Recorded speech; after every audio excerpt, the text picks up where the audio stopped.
Okay, good evening everybody and welcome everybody. Might get underway just as last few people come and join us. Yes, and welcome to Andrey and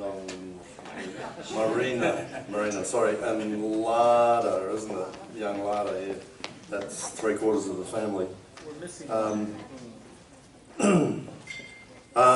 I don't believe we've had a presentation from some sailors from Siberia before, so this is a first.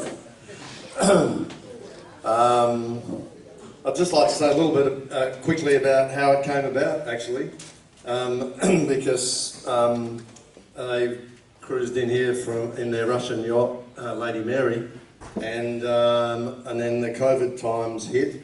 And their stay has gone a lot longer than the original plan, but I think it's been enjoyable in lots of ways. And we have a couple of people on the cruising committee that look out for visiting yachts. David George is one of those here, and Neil Knight is the other one, and they both made contact with our visitors here, started talking. Neil in particular is a liveaboard here, so became friendly, and that's really how this talk is, we've captured them, and it's how we got them in. So that's great. Now, I'd just like to introduce not only Andrey, but the whole family here, really, because, of course, as everyone knows, you need a crew. So I'll just change. Yeah, please. So Andrey, of course, he's the captain. He's participated and is a winner of the prestigious Rolex Middle Sea Race. He's also participated in Fastnet Race and other racing that he did before he took off. They've been cruising for 7 years now, I believe. So on our sailing boat, yeah. On their own sailing boat. Marina, who's going to help tell us the story. She is the first mate, I believe. That's what Andrey tells me. She's a member of the Russian Geographical Society. She's a professional journalist, specialising in travel journalism, I think. She's a teacher, environmentalist, environmental enthusiast, and she participates in extreme mountain hiking, including in the Himalayas, and has been a volunteer for World Wildlife Fund in Russia. Anastasia, who is not here, their 18-year-old daughter, but very much part of the crew. She's the second mate.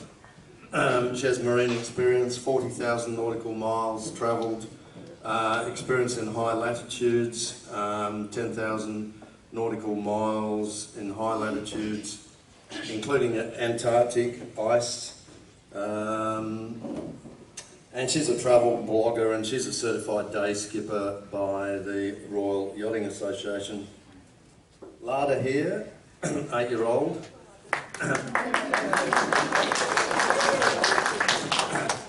She thinks Fremantle Sailing Club chips are the best. She's a sea cadet and has the same amount of time, obviously, and experience as her sister and the rest of the family, because she has very much been a long part of the journey. So, they are the first Russian circumnavigators around the Great Capes and Antarctica with kids. So that's quite an achievement, I think. So I've said more than enough. So I'd like to welcome Andrey and Marina to tell us about their adventures in down on the Motherland. Thank you.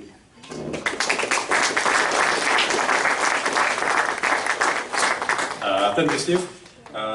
Really, we very appreciate. We're honored to be invited here from Sailing Club. our English is not perfect, but I think we could understand and explain and share our experience about our journey. So, because Steve introduced us, we I think we'll do by ourselves with our presentation. Let's watch our movie from YouTube. It's a short one, but it will be to understand what we are doing and where have we been. This movie is very motivated. We hope so. We'll see.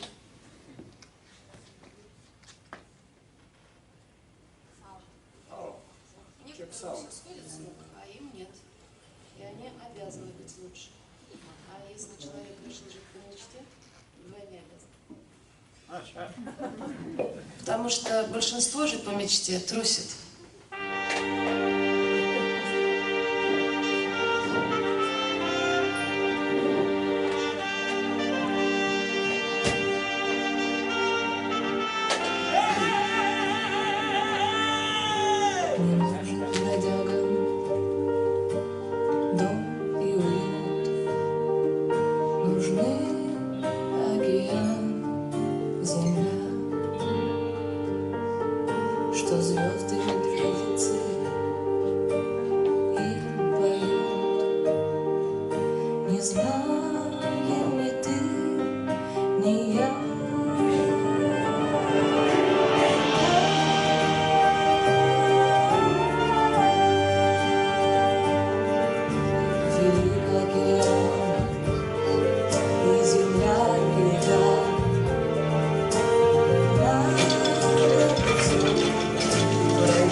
To learn new skills.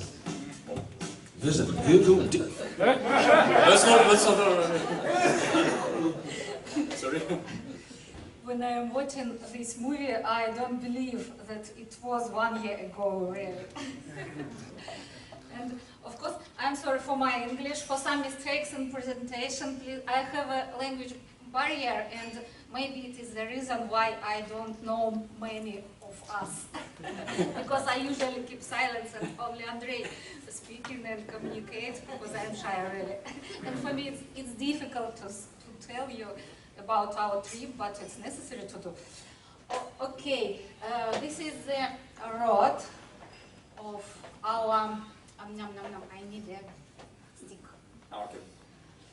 At first, like you can see, we started from Adriatic Sea. It was 2014, and this part of the way is not so crazy like this part, like you can see. Because at first we were more normal than now, and at first we planning to go around the world through passage winds, and like usual people go around the world through warm latitudes. And we had only 2 or 3 times when we go to another way, not like traditional way around the world. It was, for example, here, when we went inside of Western Africa, inside the river Gambia and river Sine in Senegal, and we spent 2 months through hippopotamus, tsetse flies, and chimpanzees, and it was very, very great experience. And after this, give me the map, please, Andrey. Yes, it was West Africa, yeah. Okay, after this we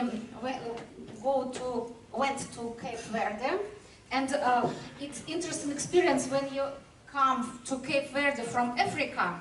You think, oh, it's like Europe, really, guys. And people who come to Cape Verde from Europe say, oh, it's Africa, it's terrible. And we came to Cape Verde and say, oh, like Europe, very, very beautiful and clean. And after, usually the boats go to Caribbean, from Cape Verde, for example, to somewhere here, to Barbuda, to Martinica, St. Lucia, yes. And we went, at first we wanted to go to Brazil, but we have heard that in that part of Brazil a lot of pirates, and because it was our first experience go through the ocean, we decided to go to more safety French Guiana, and it was our first visit of South America in that place. And then we spent more than 1 year in Caribbean region. This was a very interesting experience when we went from Mexico to Colombia on the tail of Hurricane Irma. Irma destroyed many different islands here, but last part of Irma was not so dangerous, and it turned the winds, Passat winds winds. on a different direction. Yes, and usually Passat winds blow like this in that destination, like Gulf Stream, for example. And after Irma, the winds go in that destination, and we went on the tail of Irma to Colombia. And it was a very strange trip because we have seen many different weather, how to say, weather. It was, for example, like typhoon. It's like Tornadoes. Tornado. Yes, we have seen tornado. Then many small birds come to our boat and die.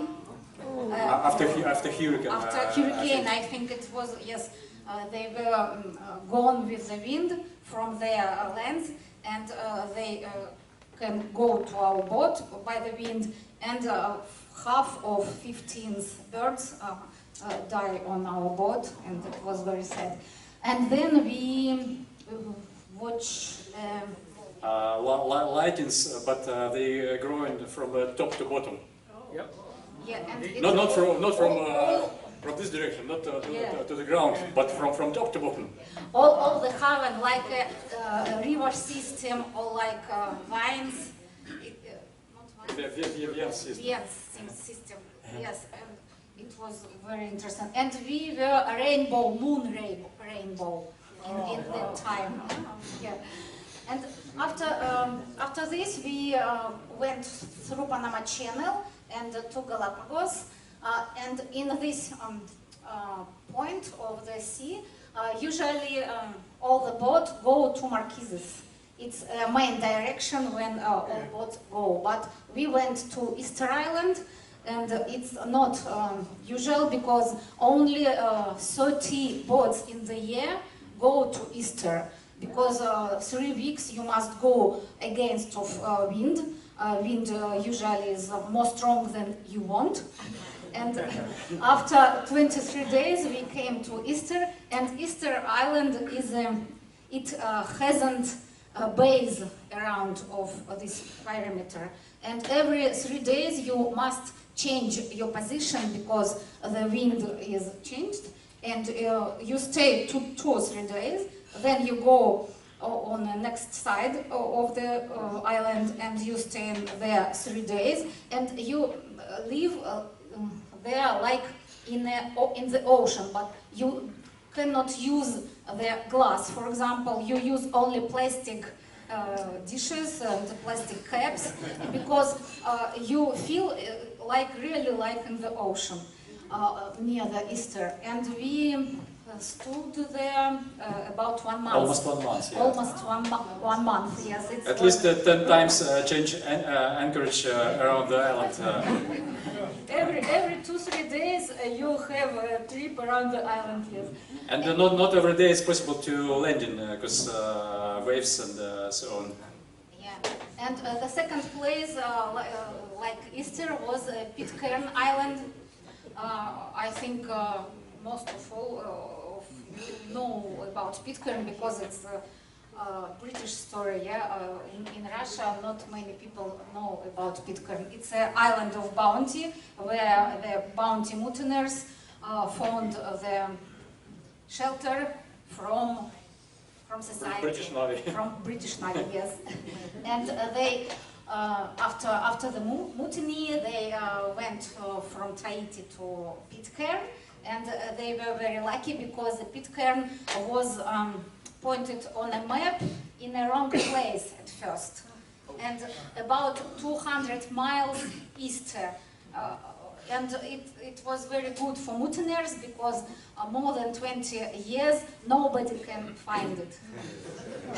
And Yeah, now, after that we sailed to French Polynesia, and it was very beautiful places, very nice islands, nice people. But for us it was on Marquises Island. Very hard time because we were very seriously poisoned with Marina by reef fish. We got ciguatera, if you know. Yeah, if you know what it is. Almost 1 month we were like I don't know, like vegetables. First 3 days I said it could be better, or I think we will die. And then after 3 days, next week, I said it could be better if I die. it's really very hard, pain, very, all your body is a painful point. It's really... Yeah, we were in remote anchorage there, and just our kids take care about us, about the boat, and so on. And we survived, but we lost at least 1 month, maybe more, because we were in not a good physical condition, and we were late to pass rest of Pacific to New Zealand to find a shelter from hurricane season. And we decided to start our another trip. It it was maybe a crazy decision, but I said, okay, we still can go to Cape Horn. It's not, there's no hurricanes there, but just storms. So, and when we sail from Tahiti to Bora Bora, and then from Bora Bora we sailed to Samoa to get a New Zealand visa. Somewhere in the middle of the ocean, Marina asked me, what's about our position, in what longitude we are for now. I said 153. She said, okay, I'll bring the pilot book. And I brought the pilot book, I will show you. Найди слайд, пожалуйста, там с книжкой. This book is a great book, and it's most important book in our life, in our family. This is Jules Verne, In Search of the Castaways. And it is the reason why we are in the sea. And it is the reason why we are here, because I asked him, I told him that I will bring a pilot book, and brought this book and open it and read. 27th of June, 1862, the Britannia wreck on 153 longitude. It was the position when we were, show the map please, but only 1,200 miles northly. It was here. And the island Maria Theresa in Jules Verne's novel was here, in same longitude. And in one day, maybe 12 hours, and after this, we changed our destination and went not here, but here. She said me, it's just 1,000 miles south, and we'll be in Maria Theresa Reef. we cannot lose it. And we changed our mind completely and sail to south. And after that, we discovered this region of Pacific, because it's a region of phantom reefs, so-called. In modern, modern British charts, for now, it's exists. It's reefs of Ernest Le Gouvier, it's Jupiter and Maria Theresa Reef and 1957 and a few reefs. But 50 years before, New Zealand expedition discovered this region, and they didn't find anything. And we decided to check is it correct or no. Because these reefs exist on a modern map, and I have the map. Now you can have a look after our talking. And we try to decide is it exist or no, and especially Maria Theresa Reef, of course. And after that, the plan of our next expedition was born. So, about... Yeah, and when we went to 37 latitude, the place of Maria Theresa Reef in Jules Verne, then we went to the point in Soviet map 40 or 30 years ago.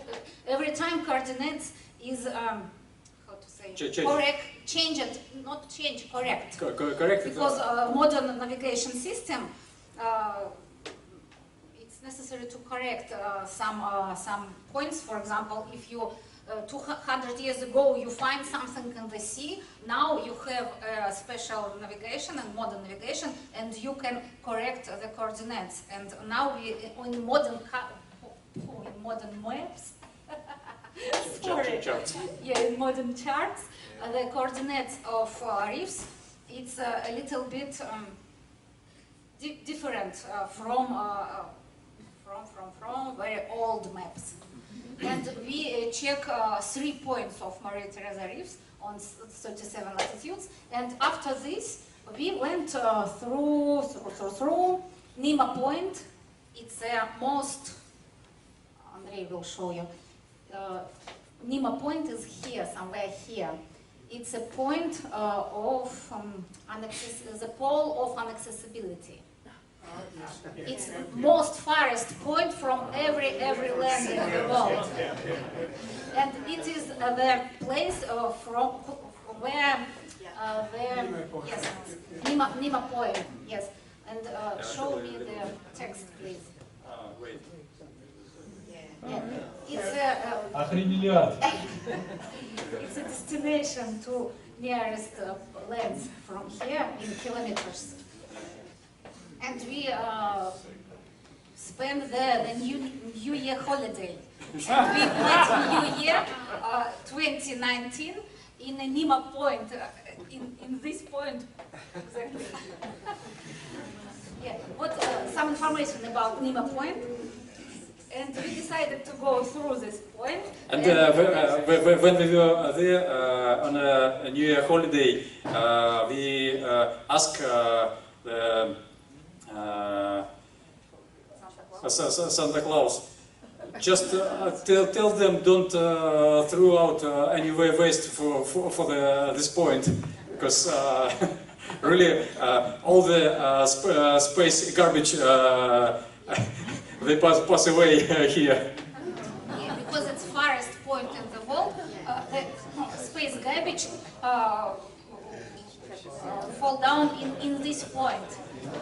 And we asked Santa, please, not today, please.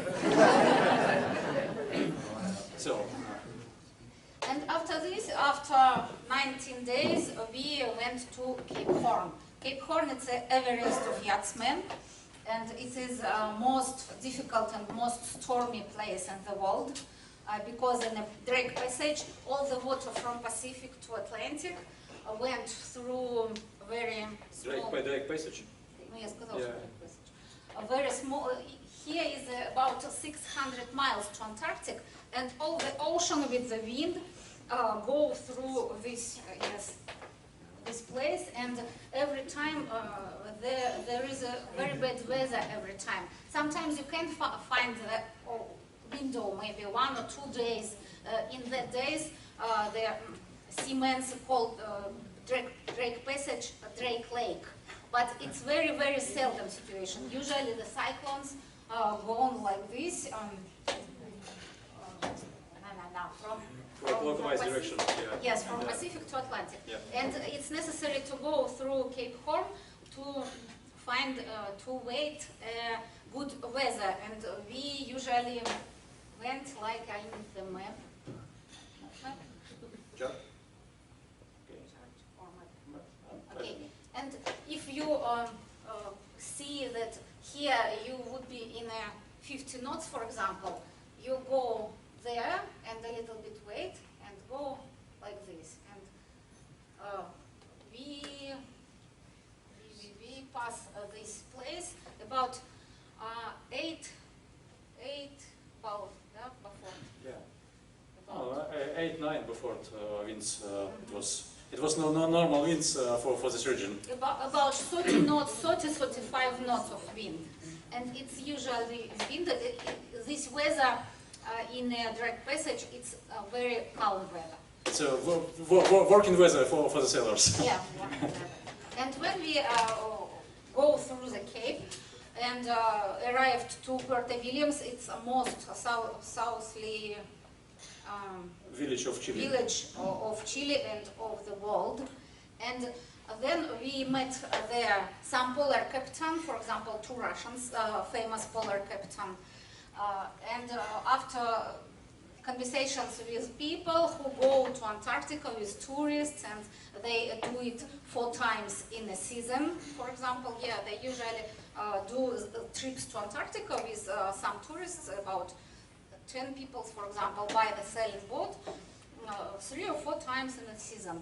And we decided to go to Antarctica too. And we were thinking about it in the ocean, but in that place, when you come here, you feel the energy around of you, and you try to understand, oh, I'm ready or I'm not ready. Okay, I need to buy this, repair this, read this, and then, okay, let's go, because when, if not now? And this year, 2020, is the 200th anniversary of discovery Antarctic continent by a Russian expedition with Belensghausen and Lazarev. 200 years ago, in January, they discovered the new continent, last continent in the world, and it was the last great geographic discovery in the world. And of course, when you are there, you must go. You must to celebrate this anniversary in Antarctica. And we decided to go. Yeah, we made a lot of preparation there, and not just in Puerto Williams in Ushua Isles, so it's a port of Argentina in Beagle Channel. And I said to my girls, to my crew, that if I will be in doubt, maybe 15% will not go. So, and when we prepared and have some charts from another captains, we share some experience. I have a lot of talking with other sailors, with experienced sailors in this region. We decided, okay, we can do it. Yeah, and it was I think most amazing trip. And technically, it was most difficult trip in our sailing experience. Yeah, because every second you must have watching. In night time, in Anchorage, in a way, every time, every second, and it was very many events when we push out ice, huge piece of ice, and especially in the night time. I don't know why, but and it's a very special type of anchorage. You stay in anchor, you drop anchor, and then you must have 120 meters lines, and one line you bring in one side of the bay, and second line in the second side of the bay. And sometimes it's necessary to have 4 lines, but most of all, encourage it. Because bottom is not good, and not enough room to swing in an anchor, so you have to be well prepared. And the wind sometimes shifts unpredictably, and sometimes in the forecasts something like 20 knots of wind. Okay, 40 knots blowing with another direction, and with the ice from another direction. So it's you have to be 24 hours on watch, and for a small crew it's sometimes not easy. And our target was to go to Ukrainian Antarctic station, Academic Vernadsky station. It is near the south Polar Circle. Yeah, but we didn't get there only 12 miles because we stuck in a very small passage with ice. Limer Strait. Limer Strait, yes. And a lot of field of ice was about us, around us. So, yeah. And our our boat is not from iron. Okay, we have a plastic boat. It's not an iceberg. Yeah. Not a steel, not aluminium. We are just crazy. And we decided to go back, of course. We were very, very sad, and scientists as we know a little bit later, the scientists on Polar Station, they have been waited for us, and they know that we came. Then, but we stuck just 12 miles before them, and it was not direct visibility. And we didn't call them by VHF because we decided that it could be not a strong signal and that they could think that we need some help. And we decided to go back with the silence. in Antarctica is amazing. When people ask which place do you like most of all of us answer Antarctica. And girls liked it, and it's interesting that before I thought, oh, okay, we will go to Antarctica to celebrate the anniversary, and we will do it, and then we say, well done, yes. But it would be very terrible, very difficult and hard. But after, when we went there, we were so impressed about nature there, and about I don't know, it's like artists paint everywhere with, I don't know, it's not from colors from our world. Yeah, it's really, we didn't expect that it would be so beautiful and nice. Of course, very hard, but very, very beautiful, and it was very good compensation of views and hard way. And every time our eldest daughter, I hope she will come soon, every time she say, wow, what's amazing, wow. I have no words. Oh no, I to have describe no words. in Yeah, every very, language. very beautiful. And a lot of different animals, of course, they're around of you every time. Many whales, sea lions, and sea leopards, sea elephants, penguins, for sure. Different types of penguins, and yeah. And it's interesting that the station. Show me the stations, please. The map of the station. Okay. When you are thinking about Antarctica, I think in Australia it's not like in the north part of the world, because you are more close to Antarctica. But in Russia, for example, or I think in America, in North America, many people thought that Antarctica is closed for and completely people. Yes. uninhabited. Yes, but if you have a look and look on this map, it's Antarctic stations. Not all Antarctic stations. 100 Antarctic stations yes. are there. In Antarctica, about 100 Antarctic stations, and most Tough people, Russians. yeah, not only Okay. Three nations: Russian, American, and the French. It's the biggest station there in Antarctica. No, not biggest, but also most. I don't know the word. Most cool, because United States is South Pole. Russian station is a pole of cold world in the world. Minus 89. Minus 89 degrees of the temperature here in winter time, and in summer time minus 33.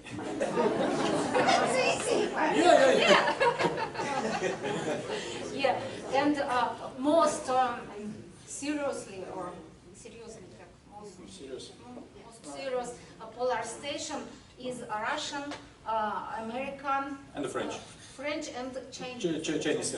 But America and Russia now is the best in Antarctica. I'm Russia, but it's not a reason why I say it. It's really true. Yeah, but this most tough station that's inshore, but we visit just Antarctic Peninsula, and polar scientists and all polar staff call it resort. The Philadelphia station and 9 station, different station is in King George Island. King George Island, 10 polar station in King George Island, and it is a resort for Russian polar people told it it's a resort. And it's really true. It's a train, Antarctic train, in King George Island. Oh. It's Anastasia. Oh, okay. She's in time. Okay. Let her breath away. Okay. Yes, it's a train, and scientists went go between the stations by this, and you It's can a small bus, mini bus. Yeah, minibus. Yes. Yeah, really. It's transport And, show between me stations. this station, please. Okay. This one. And what about the stations? Some stations is all the year. They are working all the year, but some stations work only in the summertime. For example, this station, it's Argentinian station in one of the island, in Pitcairn Island. And it's interesting, it is survival house. It's open and you can find there everything from fuel. To repair some diesel fuel, some food, some tools, everything. And they write some note on the wall. You could take everything, but just write down on some paper what you take to bring it next time to here. If you need it, you can take it. And you can live here if yeah, and necessary. I suppose it's possible to survive there for months with this stuff, and they have a little chimney in the corner and some wood to make a fire, and they have propane to prepare the food and everything. And where you're staying here, you feel so much kindness from people from the world. Really, you feel, wow, thank you people, wow. And we repair the wall here because one... Yeah, so a few pieces of wood was broken, and we did repair this, and it was our pay to whole Antarctica for our visit. Yeah. And after Antarctica, we spend the winter time in Terra del Fuego. How to say Terra del Fuego in English? Terra del Fuego. Great. And we spent some winter time there under the snow. On our boat was about 30 centimeters of snow. 50. 50. 50. Oh, that's 1 meter. Yeah, it was a couple of weeks. It was something like minus 15 around, and the boat it was plus 15. Yeah. Land of fire. Terra del Fuego. Yeah. Oh, yeah, possible. And it was 55th latitude. It's a latitude of Novosibirsk, our home city. It's capital of Siberia. Yeah. But here in Terra del Fuego, most warm winter time, but more cold summertime. I think they have 2 seasons: green winter and white winter. Really. In Siberia we have summer, good summer, but cold winter. And here the difference is not so big. And it's Patagonian fjords. These fjords is south part of Patagonia, the Terra del Fuego, before Magellan Strait. And it was, of course, amazing views. Huh? Yeah, it was somewhere here. When the winter, it was, what was August, last days of July or first days of August, when we start to move from Terra del Fuego through the fjords to Magellan Strait. And after Magellan Strait, we decided to go to Falkland Islands and go to Cape Town. Sail to Cape Town, yes. But in near Falkland Island, we got a very strong storm till 62 knots. and because of this storm, we couldn't go to Falklands and go directly to Cape Town. It was 55 days non-stop.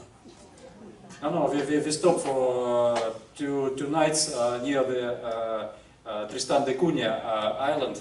But without going. Without landing, because we just drop anchor in near the rocks, because there is a only city there. It's Edinburgh of Seven Seas. It's the capital of this island. They call it. Yeah. It was very strong waves and the wind, and we cannot stop there, and we cannot land in there. Magellan Strait, some photos from the Magellan and fjords. Oh, okay.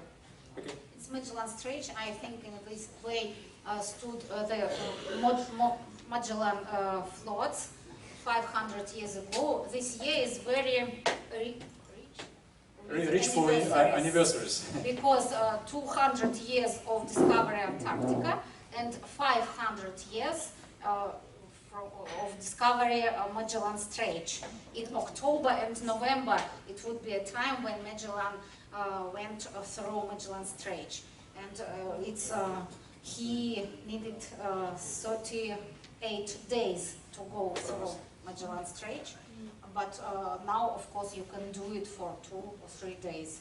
It depends on your boat. It's inside of the Magellan Strait somewhere. And yes, after we went from Magellan Strait at 31st of August and went to Cape Town. It was most stormy sailing from here to Tristan da Cunha.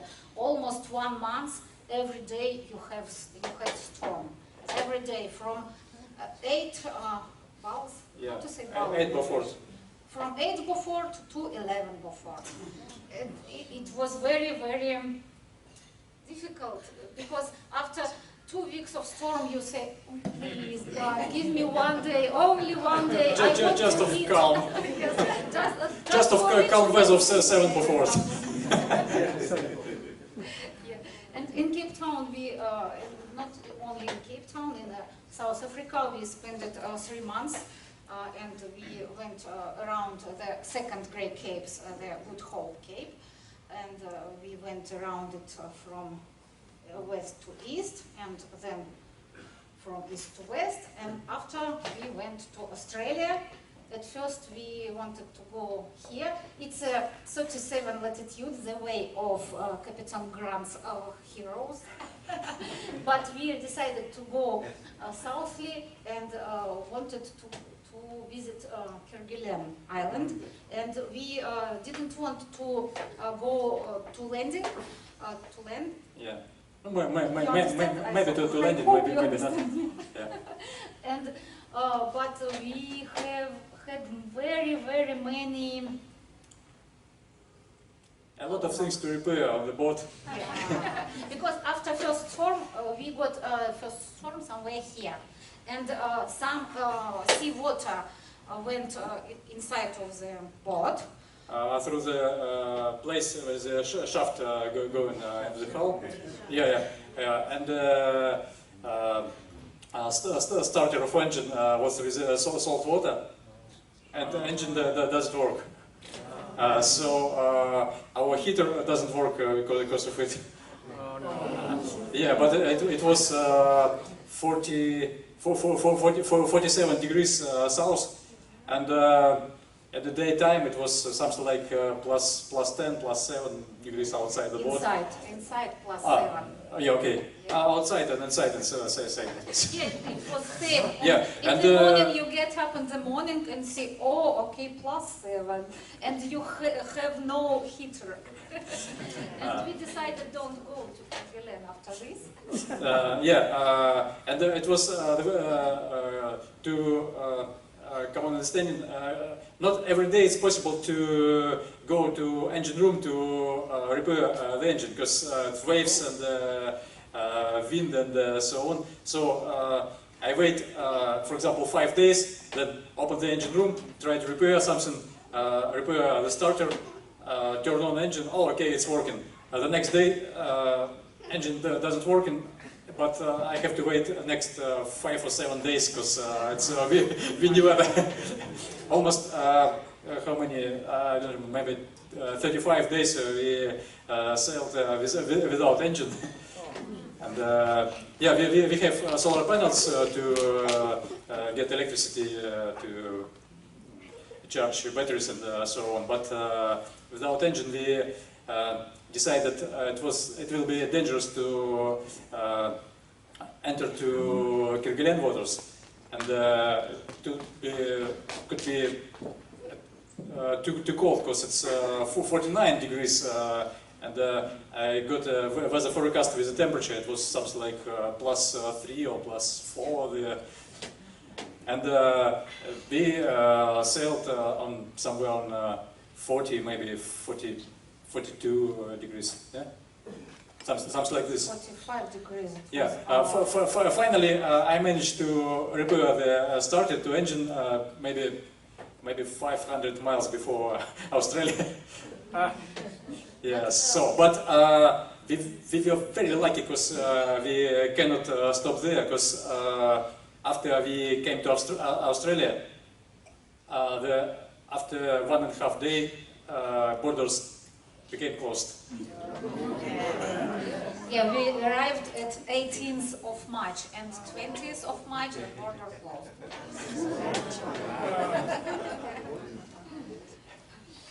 It was many products for biosecurity. It was some different stuff for biosecurity. Какие там были? Okay, it's different things. It's a lot of foods. 3 huge bags with the food. Let me show you some photos, and I think this part is over, and you can ask something.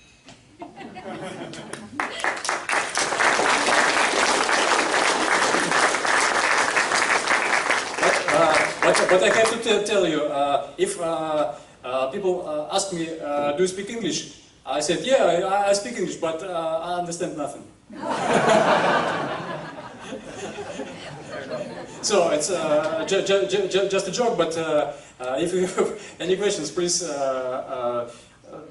say slowly, and sometimes I can't understand really Aussie accent.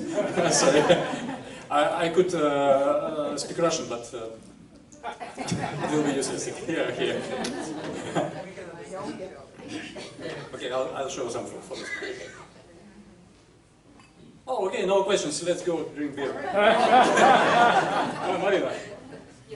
Not a question, just a comment. Your Russian was Russian. Очень хорошо. Она говорит по-английски очень хорошо. Очень хорошо. Great. Your Russian is perfect. Yes. Much better than ever. Thank you. I'll speak English, don't worry, please. It's a joke. Fantastic speech, by the way, really impressed, really very motivating. Just the scenes that you showed of, in the Antarctic there, where you were pushing ice away from the boat. I was very interested in the Nauticat. It's a beautiful boat. We were nearly going to buy one ourselves. Okay. I was interested in how the hull was performed with having all this ice moving around the hull. Did you find any cracking or any damage to the hull? Oh, no any cracks, no any damage, because our sailing politics is very conservative, and we do not sail through the real ice fields with strong ices and so on. Sometimes with some piece of ice, but when ice floating on the water, normally when the boat coming sailing through the ice going out with the wave. Sometimes it looks like it passes maybe a few millimeters from the hull.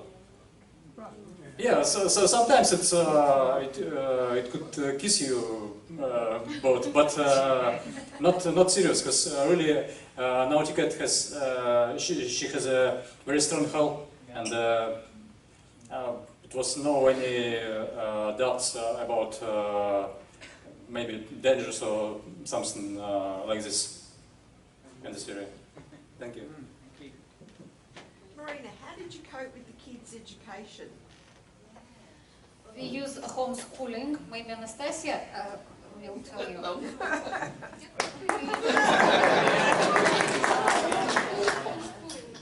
Tell me about your homeschooling and about what I will tell myself. Okay, my homeschooling, I just need to think first at Russian and after answer in English. So I ended a program of my school by myself and with my parents, and I need to do exams when I will come back to Russia. So now I cannot do it because I need to be in Moscow or in some city. So when I will come back to Russia, I will get exams, yes, and I will learn before, maybe with a teacher, with a lot of teachers. Just to prepare to exam, yeah? Yes. Thank you. Thank you. And from my experience with homeschooling, if you're then a younger baby, then more easier to learn for him. Then elder baby, more difficult to teach him, to teach her, for example. To push her to learn. Yeah, to push her to learn. And Lada, she's a student of third grade of internet school, Russian internet school, and now today is the third day of next level in Russia. We start from 1st of September, and now she started her third level, and now we are very, very lucky that we are staying here, because before we studied by internet, but by satellite modem from the sea, and we hadn't good internet signal for Skype, for example, for Zoom, and she hadn't her lessons with the teacher. She can have lessons only with me and write some tests, and we send it by email before. And now I'm very happy. I'm very happy mother, because Lada has her teacher in Skype. And actually, for us, with the pandemic, nothing changed, because we use homeschooling before for years, and for now, it's nothing new for us in this area. Thank you. So, oh, sorry. Andrey, where are you? What are your plans from here? Okay, our plans to finish our circumnavigation. It could be most south circumnavigation made by family crew with mineral kids. We will be in the Book of Records of Russia. It's part of Guinness Book. Good. For us, it's rest just from Australia, New Zealand, and finish to Tahiti. So that's our plan. But okay. In this part, we have to cross 2 times equator. Yes. Yeah, but it could be somewhere near Tahiti and tropical waters. But now, for now, I have no idea when could I start from here. Yeah, it's a nice place. No problem to stay here. Your question? This is actually for Anastasia. Stay here. Anastasia, Yes, your parents had a choice. You did not. I have a choice. I understand you'd like to sail some more. Would you? Would you do it again? Yes, I like that I'm all the time with my family. I prefer to be with my family and not without them.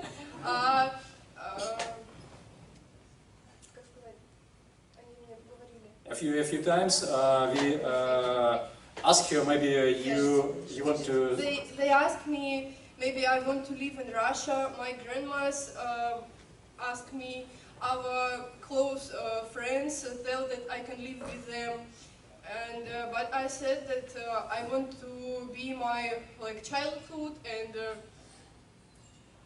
Young age. Yes, young age with my parents, with my family, because if I stay in Russia, I can see them maybe once in 3 years, and I don't like this choice. Yeah. And I think it's a so cool experience for me to go this circumnavigation, and I think it will be improve yes, improve your CV.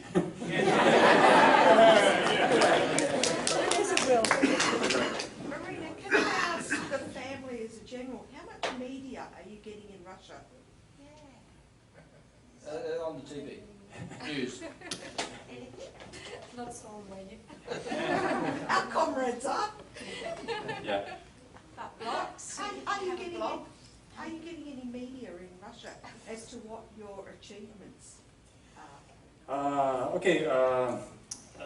Actually, unfortunately, Russia do not interested in so much in things like this. If we could be Australian or, for example, French citizens, will be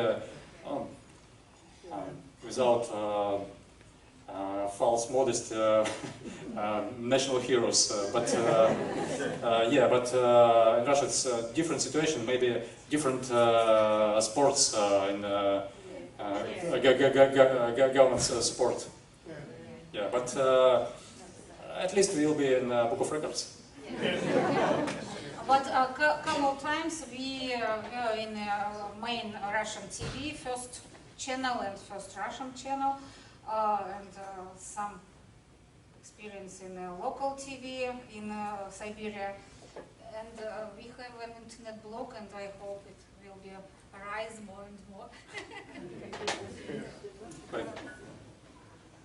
So you're from Novosibirsk, Central Siberia, Central Russia. There are a few further places from the ocean you can share from. What made you become interested in circumnavigating and ocean sailing? Marina? It's because of it. Oh, yeah. Okay.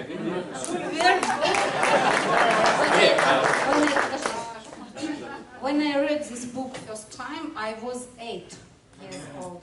And till my finishing school, I read it 12 times. And every time it was more and more deep. And of course in the Soviet Union it was impossible to think about it.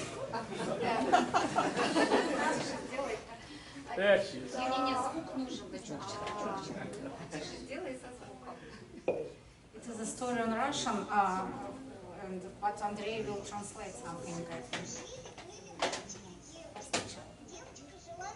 It was the boy and girl. They live in the middle of Russia. Boy was in Siberia, and girl she lived in Ural Mountains.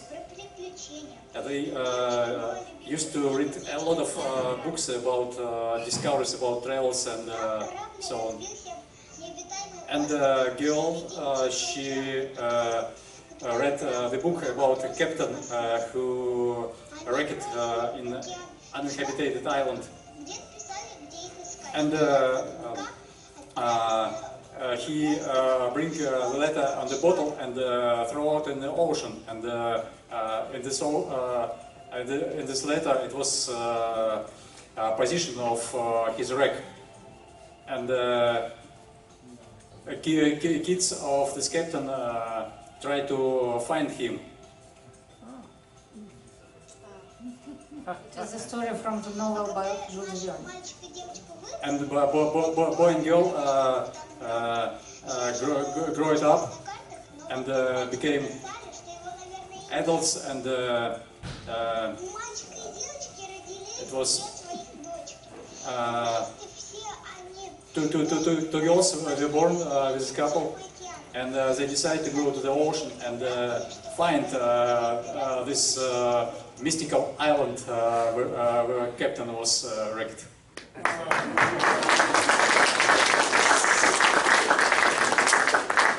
That's our story from childhood to this age.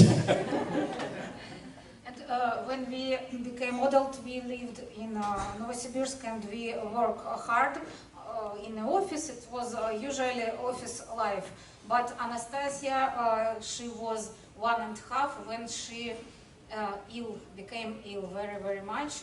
She had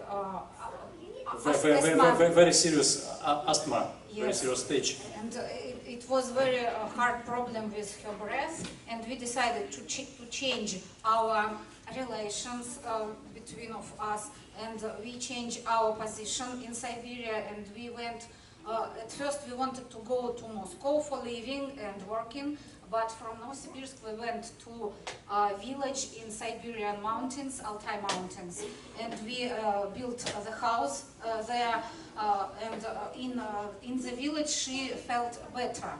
But when we came back to Novosibirsk, she felt worse, and the sickness.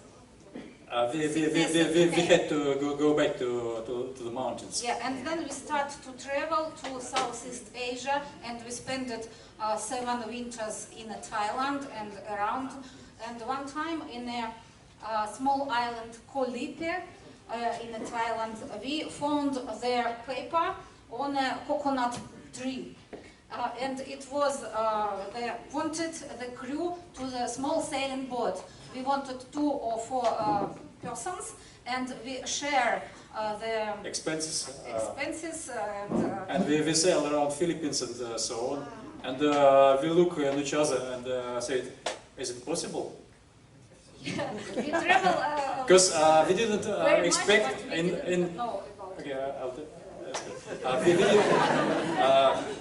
we didn't expect in a so close country with the close borders like Russia, and in the middle of Russia there is no sea, no ocean, just a river and lakes. Some small sailing boats they exist this area, but we didn't expect that it's possible to sail to other countries, to other continents by sailing boat. And now it was for us like a window to another world. When discovery, wow, it's possible. We didn't sail with them, but something changed in our mind. So I do not have experience like probably most of yours to sail from childhood or something like this. I sail from 30 plus years. Not from young age. Yeah, but I think we are sailing in a proper destination. Thank you. Yeah, okay, thank you very much, Marina and Andrey. And where did Anastasia go? Thank you, Anastasia. Where has she gone to now? She's drinking. She's in a proper place. She's okay, right? She's leading us to the bar. Yeah. No, look, that was a very special presentation you gave us, you and your family. So we thank you very much for that. It's like, I don't know, really, I mean, we talk about living the dream and everything, and that's your dream you've told us about, and that's a very interesting insight and story. We have a little thank you for you, both.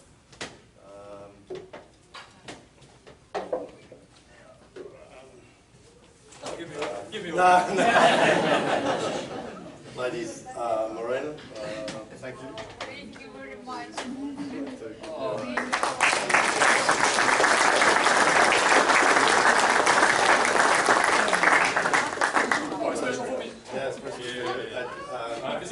I hope you like the way it matches your jumper. On a slightly more serious note, I guess, we know that you got stranded here, if you like, when you first arrived here, and that was to our advantage tonight. but we know you've been here for 6 months, coming on 6 months now, and you've had to extend your visas because of that, and you're stuck, and at the moment we know things are quite difficult. So what we've decided to, before we go for a drink there, we've decided to put an ice bucket on the bar. So if anybody wants to make a contribution to help the family on their further travels, please do so if you would like to. There's a bucket up there for you on the right hand side, Karen says there. And that's about all for us. Please carry on the talk with all the family about what's going on. I'll just I need to make a spruik for cruising, otherwise I'll be in the bad books with Ollie. We have another topics night on the 17th. It's Kim Clacker talking to us about the latest in anchoring technology. And we have a cruising jam, of course, this month. So 20th, is it, Ollie? Yes, it's the 20th, so come and join in the cruising jam as well. And you guys will probably still be here, so you should come out in the cruising jam with us. It's a bit warmer out there. Okay, thank you everybody, and welcome to join the bar. Thank you. I think I will be here a little bit more time, and if someone have a personal question, for example, I'm ready. Yes, I drink. Yes, I say, absolutely stuff. Good to be yes.